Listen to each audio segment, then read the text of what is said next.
तो मैं आप सबका दिल की गहराइयों से शुक्रिया करता हूं कि आप तशरीफ लाए। और आज बहुत ही गंभीर मसला है जो लद्दाख में हुआ, खासकर लेह में, जो वहां पे बच्चे निकल आए। उसकी वजह ये थी कि वो 14 दिन से वहां पे भूख हड़ताल में थे। उसमें एक बुजुर्ग और उसकी बीवी भी थी।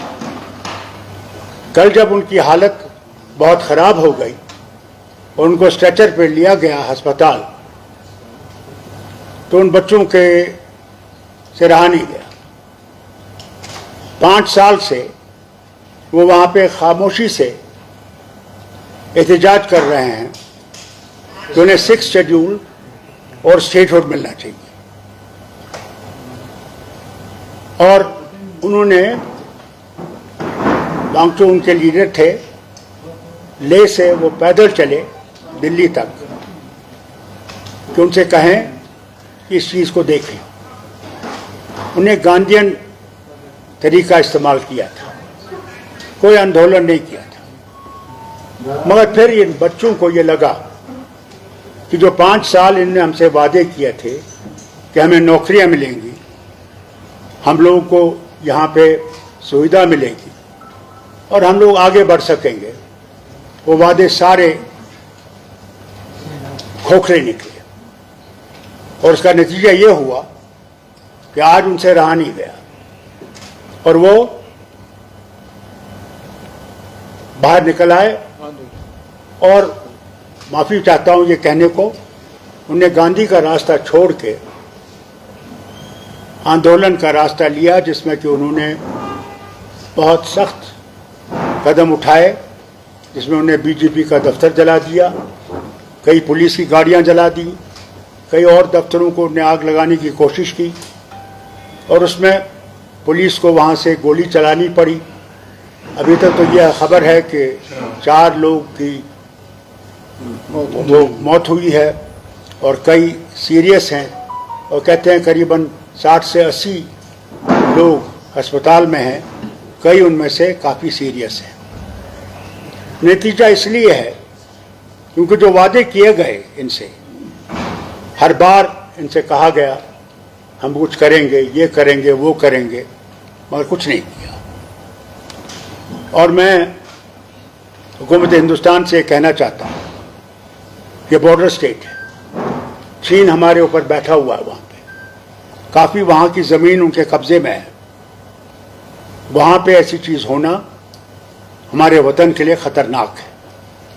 मेहरबानी करके इसको सुलझाने की कोशिश कीजिए और बातचीत का रास्ता जल्दी से इख्तियार कीजिए।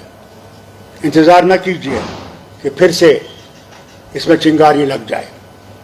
मैं नहीं समझता हूँ इसमें कोई जमात है जो इसके पीछे है, क्योंकि आप ये कहेंगे कि ये बाहर से आ रहे हैं। मैंने पहले भी ये देखा है, जब भी यहाँ कुछ होता था कहते ये बाहर से आ रहा है। बाहर से नहीं है, ये वहाँ के लोगों की आवाज़ है, दिलों की आवाज़ है। वो अब ज़्यादा इंतज़ार नहीं करेंगे, उन्हें इससे सबक सीखना चाहिए। उन्हें ये भी याद रखना चाहिए, उन्हें कश्मीर से ये वादा किया था, जम्मू कश्मीर से, कि इलेक्शन हो जाएंगे, आपके डिलिमिटेशन हो जाएगा, उसके बाद आपको स्टेटहुड दिया जाएगा। आज 11 महीने हो गए, स्टेटहुड का कोई भी हमें सामने नहीं दिख रहा है, कोई मूवमेंट उसकी तरफ नहीं है। उन्हें लद्दाख से सबक सीखना चाहिए। और मैं और मेरी जमात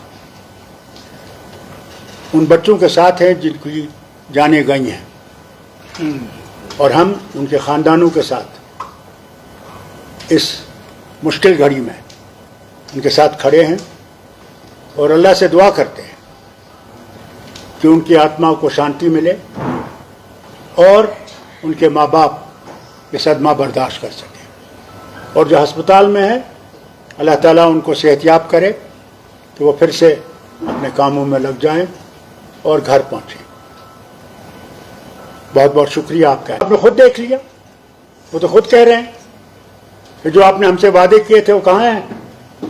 वो कहते हैं आपसे 50,000 की नौकरियों की बात की थी, कोई नौकरी नहीं है। हाई लेवल पे तो कहीं भी कोई नहीं है, सब बाहर से ठोसे गए हैं। वो समझते हैं कि हमें एक कॉलोनी जैसी बना रखी है।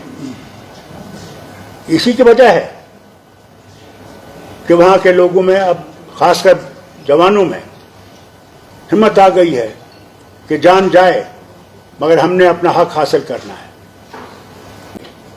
नेशनल कॉन्फ्रेंस ने कभी भी गांधी का रास्ता नहीं छोड़ा है।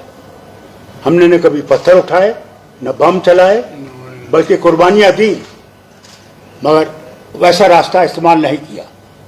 मगर कल क्या होगा, हमारे बच्चे क्या करेंगे, उसका मैं कुछ नहीं कह सकता। वो तो जनाब हर वक्त कहीं ना कहीं देखना चाहते हैं, अपना कसूर नहीं देखेंगे, वो दूसरे पे उंगलियां उठाने की कोशिश करेंगे। जिम्मेदार तो वो है, हुकूमत तो वो चला रहे हैं वहां 2019 से।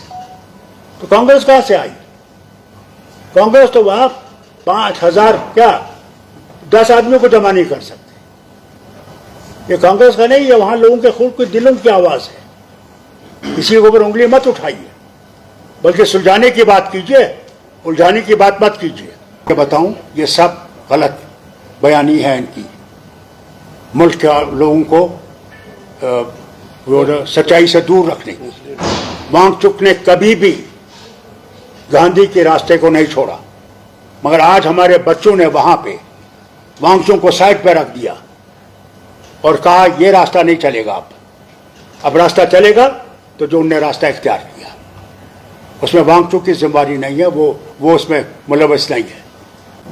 उन्होंने जब इलेक्शन हार गए वहां पे, उनने उन लोगों पे, कई लोगों पे वो ड्रैकोनियन लॉ लगाया, सेफ्टी लॉ, जेलों में रखा उनको, क्या क्या घरों में गए तकलीफें देने के लिए, क्योंकि इनका बीजेपी का आदमी जीता नहीं था।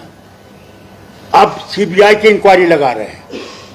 जितना ये दबाने की कोशिश करेंगे और जोर और फोर्स को इस्तेमाल करेंगे, इन एजेंसीज को इस्तेमाल करेंगे, मैं माफी कहता हूं इनसे, बयान कहता हूं उनको, इस हुकूमती हिंदुस्तान से कहना चाहता हूं, वो गड़ा फट रहा है, फट गया है। अब आप ताकत को इस्तेमाल मत कीजिए, बहुत हो गया ताकत। अब बातचीत का रास्ता इस्तेमाल कीजिए और आगे चलिए। सिर्फ हवा में बात मत करिए। बात कर रहे हैं, 6 महीने के बाद फिर बात करेंगे। अब नतीजे पे आइए, क्या देने को आप तैयार हैं, वो सवाल है। देखिए, Nepal is different, Bangladesh is different, they are two independent countries. Here it's our nation, we are the nation itself, the leaders in Delhi are responsible for what has happened in Ladakh. They kept on talking without putting anything in front. So what do you expect those young people to do? They waited. 5 years they waited, hoping that Delhi will wake up and will take into consideration the inner feelings. They feel let down, nothing else. And I think Delhi must move faster in solving these problems of Ladakh. इसके बारे में ये बात कहूँगा, अगर उनके पास कोई ज़मीन नहीं है, फिर वो क्यों कहते हैं कि ये जो हिस्सा हमारा है? सारी दुनिया जानती है कितनी ज़मीन उनके पास है। हम लोग पेट्रोलिंग नहीं कर सकते थे अपने इलाके में। कब तक हम झूठ का सहारा लेंगे? वक्त आ गया कि सच्चाई चलिए, सच्चाई पर चलें, तो हो सकता है हम अपने वतन को मजबूत करेंगे। झूठ कब तक चलेगा? एक दिन तो झूठ टूट ही जाता है।